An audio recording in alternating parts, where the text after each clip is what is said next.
అరుణాచల శివ. స్వామి దర్శనానికి మనం ఎన్నిసార్లు అనుకున్నా కూడా ఆ స్వామి అనుజ్ఞ లేనిదే మనం అరుణాచల క్షేత్రంలోకి అడుగు పెట్టలేము. ఆ స్వామి అనుజ్ఞ వచ్చింది ముందు రోజు అనుకోవడం, మరుసటి రోజు బయలుదేరేయడం జరిగింది. స్వామి యాత్రలో భాగంగా ఆ తూర్పు రాజగోపురం దగ్గర స్వామివారికి సంధ్యా సమయంలో అనగా 5:30, 6 గంటలకి కొబ్బరికాయ కొట్టి స్వామి ప్రదక్షిణ ప్రారంభించాము.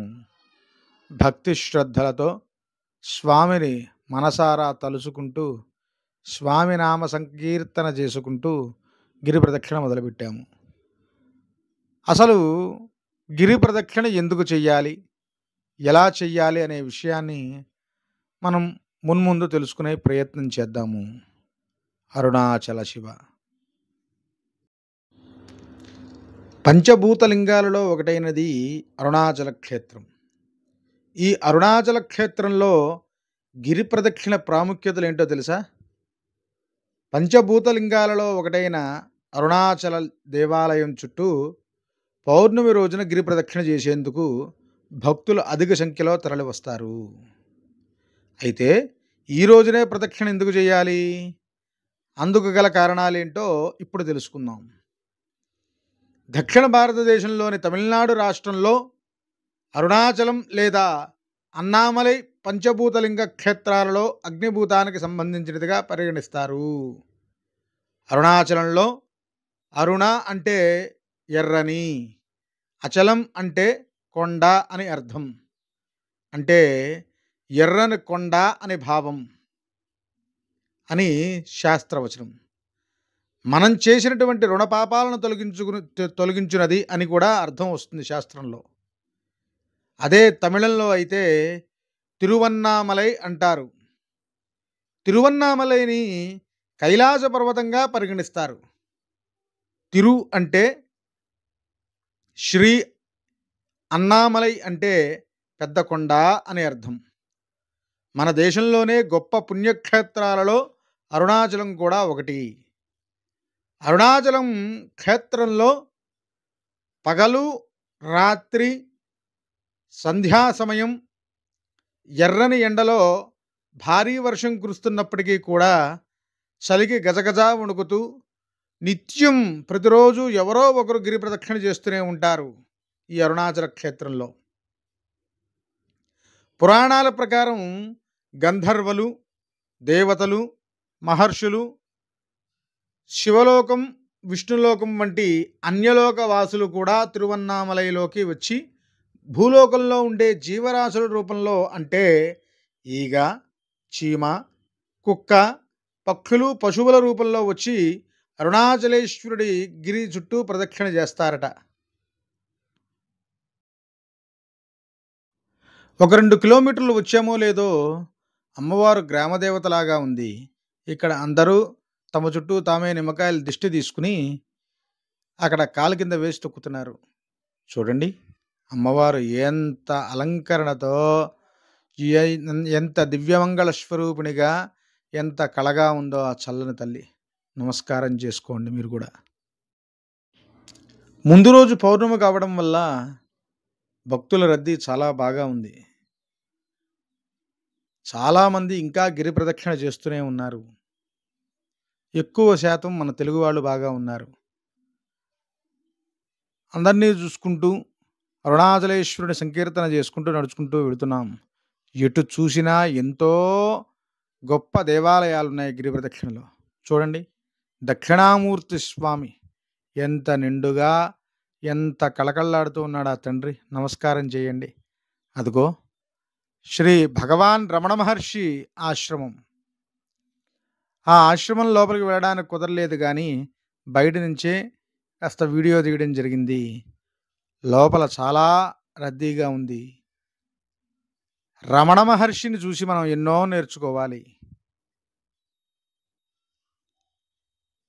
దాని గురించి సపరేట్గా ఒక వీడియో చేసుకుందాం. రమణ మహర్షి రమణాశ్రమం చాలా చాలా అత్యద్భుతంగా ఉంటుందట లోపల మటుకు.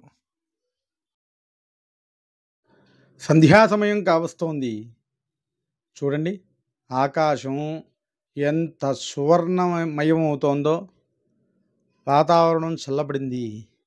అలాగే అరుణాచలేశ్వరుని నామస్మరణ చేసుకుంటూ గిరి ప్రదక్షిణ చేస్తున్నాము. వెనక్కి తిప్పి చూద్దాము అని చూస్తే చాలామంది ఆడవారు, ముఖ్యంగా స్త్రీ మాతృమూర్తులు చాలా ఓపికతో గిరి ప్రదక్షిణలో చాలామంది పాల్గొన్నారు. ఎంత ఓర్పు, ఎంత ఓర్పు! చిన్న చిన్న చంటి బిడ్డల్ని చక్కగా భుజాన వేసుకుని ఆ గిరి ప్రదక్షిణలో ఆ 14, 16 కిలోమీటర్లు ప్రదక్షిణ చేయడం చేస్తున్నారు. అదిగో యమలింగం దాకా వచ్చేసాం. యమలింగం దగ్గరికి వచ్చేటప్పటికి ఇంకా 10 కిలోమీటర్లు ఉంది గిరి ప్రదక్షిణ. అనగా 4 కిలోమీటర్లు పూర్తి చేశాము.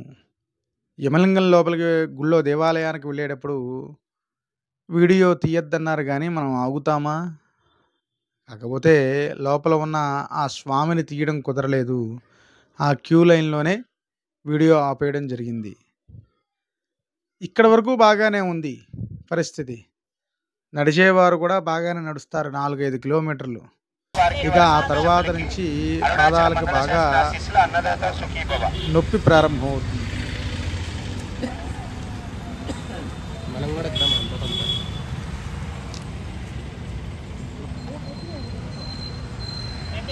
అన్నదానానికి సహకారం అందించండి. మీరు అందించే దానం 10 మందికి ఆకలి తీరుతుంది. అన్నం పరబ్రహ్మ స్వరూపం, ఆహారాన్ని వృధా చేయొద్దు.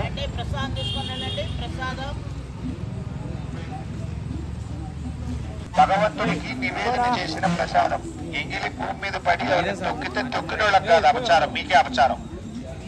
కాబట్టి 2 నిమిషాలు కావాలంటే అదే కప్పు తెచ్చుకోండి. మీకు ఆకలి తినటం వల్ల మీ దేహం తృప్తి చెందుతుంది. ఒక పౌర్ణమి రోజు మాత్రమే ఆ విభూదంతా తీసి ఆ లోపల ఉన్న పంచలింగాలకి శ్రీచక్రానికి 112 రకాల వనమూలికల జలాలతో రుద్ర నమక చమక లఘున్యాసపూర్వకంగా ఆ సమయంలో ఉన్న భక్తులందరితో అభిషేకం చేపిస్తూ ఆ కార్యక్రమం అయిపోయిన తర్వాత మరలా యథాస్థానం కూర్చోబెట్టి మరలా కొత్త విభూతి వస్తుంది. ఆ పాత విభూతినే ఆరోగ్యాన్ని ప్రసాదించాలనే సత్సంకల్పంతో కామన్గా విభూతి ఏం చేస్తారు, అందరూ బొట్టు పెట్టుకుంటారు. మనం ఇచ్చే విభూతి ఔషధంగా స్వీకరిస్తాం. కొన్ని ప్రాంతాల్లో చూడండి, నేను చాలా చోట్ల చూశాను, వాడు నిత్యం వాడుకునే ఇంగ్లీష్ మందులు కూడా ఓం త్రయంబకం యజామహే సుగంధిం పుష్టివర్ధనం ఉర్వారుకం ఇవబంధన స్మృత్యోరక్షూయం అమృతం 3 సార్లు ఆ మంత్రం జపం చేసి ఆ మాత్ర కనుక తీసుకుంటే అది చాలా అద్భుతమైన శక్తినిస్తుంది. అదిగో నైరుతి లింగం దాకా చేరుకున్నాము. దేవాలయంలోకి వెళదాం పదండి. అదిగో నైరుతి లింగం. దేవాలయంలో నైరుతి లింగం స్వామి ఎంత అత్యద్భుతంగా ఉన్నారో కదా. అలంకరణ కూడా చాలా బాగుంది, చాలా అత్యద్భుతంగా ఉంది. ఇక్కడ గొప్ప విశేషం ఏమిటి అంటే అలంకరణ బాగా చేస్తారు. దారిలో మాతో పాటు వచ్చిన ఒక కుర్రవాడు ఏదో టిఫిన్ చేద్దామని ఆగమంటే ఆగితే ఇక్కడ కొంతమంది సబ్స్క్రైబర్లు మనకి పరిచయం అయ్యారు. వీళ్ళందరూ కూడా తెలుగువారే, రాజమండ్రి నుంచి వచ్చారట. గురువుగారు మమ్మల్ని కూడా వీడియో తీయండి, యూట్యూబ్లో పెట్టండి అన్నారు. అది కార్యక్రమం ముగించుకుని సూర్యలింగం దాకా చేరుకున్నాము. అదిగో ఇక్కడికి చేరుకునే సమయానికి దేవాలయం కట్టివేశారు. సూర్యలింగం ఇంకా 7 కిలోమీటర్లు ఉంది. అదిగో వరుణలింగం అత్యద్భుతంగా ఉంటుందన్నమాట దేవాలయం మటుకు. కానీ రాత్రి 9 దాటిపోయింది కాబట్టి దేవాలయం మూసివేయబడింది. ఎంతో చల్లని ఆహ్లాదకరమైనటువంటి వాతావరణంలో రాత్రిపూట మా ప్రయాణం గిరి ప్రదక్షిణ చాలా అత్యద్భుతంగా సాగుతోంది. ఎంత అత్యద్భుతంగా సాగుతోందయా అంటే ఇక్కడ వరకు బాగానే సాగింది. ఆ వాయులింగం కూడా, వరుణలింగం కూడా దాటిన తర్వాత ఇక కాళ్ళు నొప్పులు మొదలయ్యాయి. నాకు బాగా ఇష్టమైన సన్నివేశం ఏంటి అంటే అదిగో చూడండి, ముందు ఒక తండ్రి చిన్న కూతురు భుజాన వేసుకుని భార్యతోనూ ఇంకో పిల్ల చక్కగా సాక్సులు వేసుకుని నవ్వుతూ ఆడుతూ పాడుతూ గిరి ప్రదక్షిణ చేస్తోంది. చాలా బాగుంది. అసలు గిరి ప్రదక్షిణం ఎందుకు చేస్తారయ్యా అంటే అరుణాచలేశ్వరుడు అగ్నిలింగ స్వరూపం కావడం వల్ల ఈ గిరి చుట్టూ ప్రదక్షిణ చేయడం వల్ల సాక్షాత్తు పరమేశ్వరుని చుట్టూ ప్రదక్షిణం చేసినట్టేనని శాస్త్రవచనం. చాలామంది నమ్మకం కూడా. అందుకే రమణుల వారు గిరి చుట్టూ ప్రదక్షిణ గురించి, దాని ప్రాముఖ్యత గురించి పదే పదే చెబుతూ ఉండేవారు. ఎవరైతే పాదరక్షలు లేకుండా శివనామస్మరణ చేస్తూ ప్రదక్షిణ చేస్తారో వారికి ఎంతో పుణ్యం దక్కుతుందని చాలామంది విశ్వాసం. గిరి ప్రదక్షిణ వేళ ఏం చేయాలయ్యా అంటే, అరుణాచల గిరి ప్రదక్షిణం చేసే వారికి మోక్షం లభిస్తుందని, కోరిన కోరికలన్నీ నెరవేరుతాయని చాలామంది నమ్ముతారు.